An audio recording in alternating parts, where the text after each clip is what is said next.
Right now on Denver 7 News at 6 o'clock, the killer of this teen at a Denver skate park is on the run. I'm Denver 7's Christian Lopez. Police hope that newly released video will help you lead them to an arrest. Plus, a solution to the housing crisis right in your backyard. It feels a lot bigger than it is inside. It's a cohesive home. New this morning, we're talking with an owner and a builder about what it takes for an accessory dwelling to work.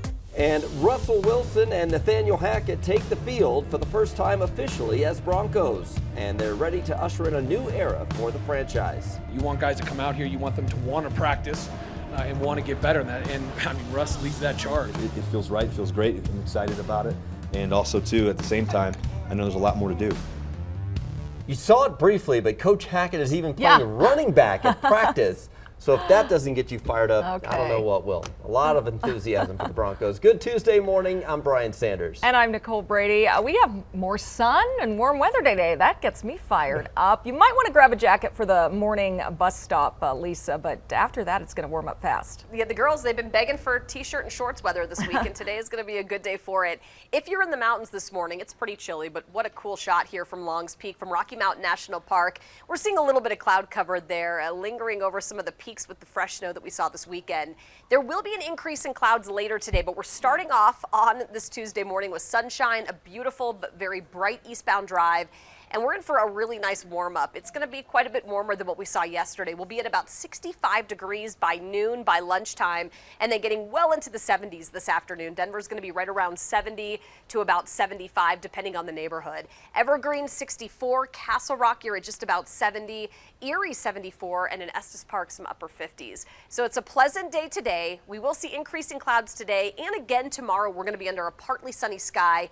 Slight chance for a few spotty showers on Wednesday. We'll talk more about that, and I'll show you just how much warmer it's going to get by Thursday coming up. We still are tracking this major crash down in the southeast corner of the city. Right now, the overall drive looks pretty standard for us, getting busier in some of those usual spots, but it's down here at Parker and Quincy that we have a major problem with a closure of this area. So the westbound side of Quincy, trying to get from the shopping center over here to Parker, is closed. North and southbound Parker closed over here. The actual crash is right over by the car wash. Take a look from Air Tracker 7, and you can see, so this is the shopping center. Here's Quincy right down in here. That's closed down. All these folks are going around the shopping center. So these southbounders are going through the shopping center. The northbounders are also going through the shopping center. So that's not the best way to get around it, unfortunately.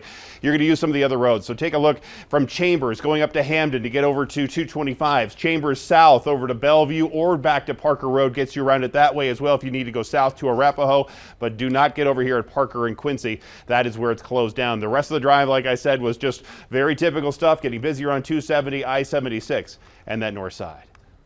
Well, it should have been just a normal, safe weekend trip to a downtown skate park, but a Denver teenager did not come home from that trip. Denver 7's Christian Lopez joins us, and Christian, police are releasing new video hoping to catch whoever took this teen's life. Yeah, and there is still no word on a possible suspect or motive, but that victim who was shot and killed was only 16 years old.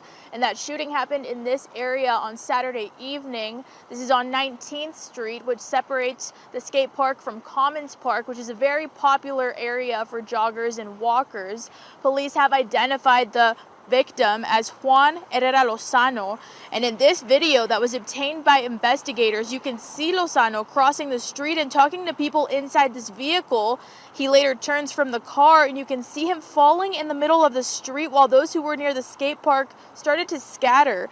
And here's a closer look at that car. It's a dark four-door sedan. Police say Lozano was shot by someone who was inside that vehicle.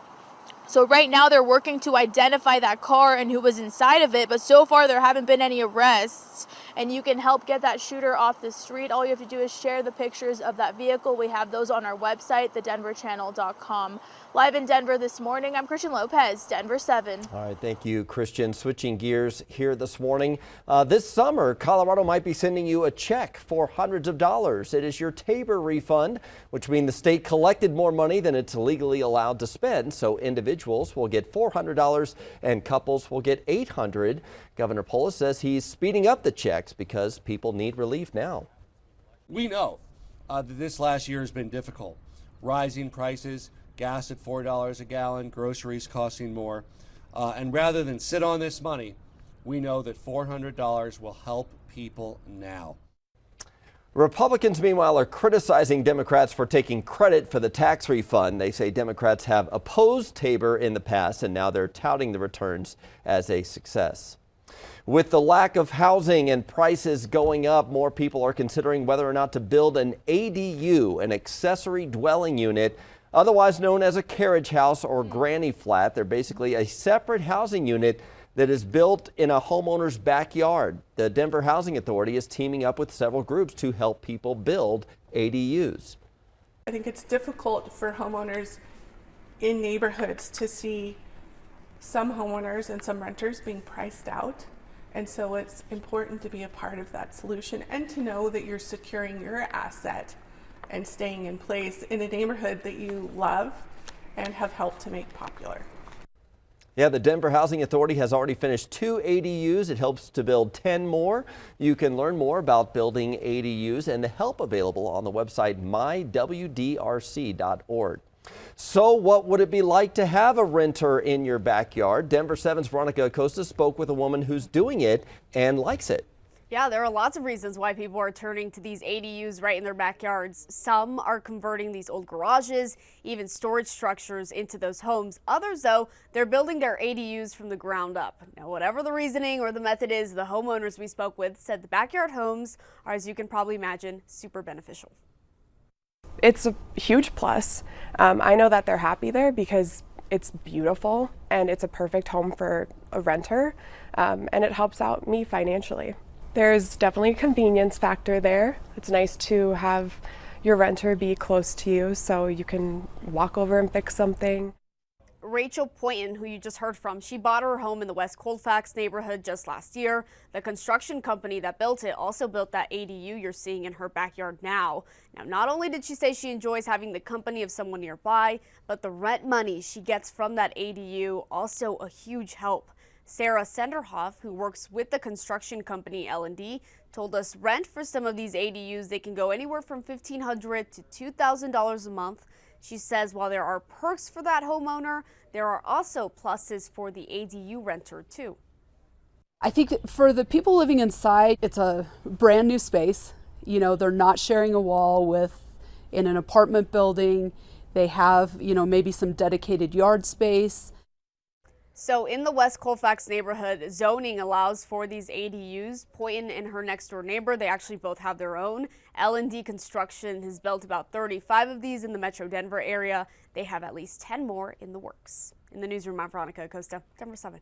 Interesting. Thank you, Veronica. Longmont City Council, meanwhile, will discuss new affordable housing tonight. The 83 new apartment homes called Chrisman 2 will be available for households making 30 to 60% of the area's median income.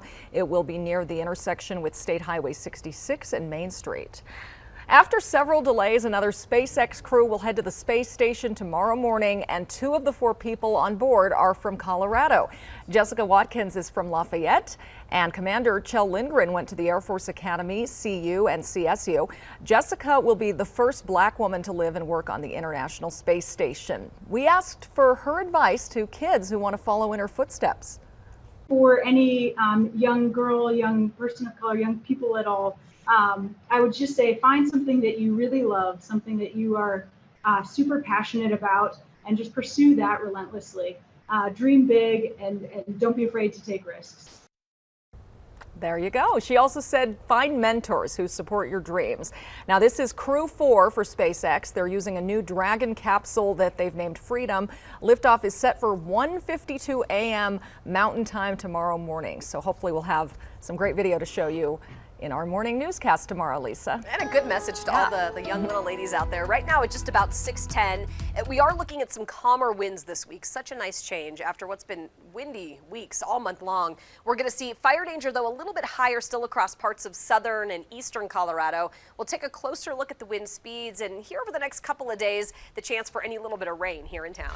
And we still are tracking the major crash down at Parker and Quincy that has it closed down. The entire intersection closed down right now. Folks are trying to go through the shopping centers, the one on the south side of Quincy or the north side of Quincy. The car crash actually happened right here. It surprised me that they wouldn't be able to open Parker Road in a little bit, because the car crash actually happened just after the gas station and keep that section closed down for some time. Also knocked down a power pole, so there's still about 30 customers from XL without power right now in this area. Thank you, Jason. Well, the deal isn't done yet for Elon Musk to take over Twitter, but the announcement is already leading to a heated debate over the future of social media. Plus, more Coloradans are choosing electric vehicles, but a new report finds we still have a long way to go compared to some other green states.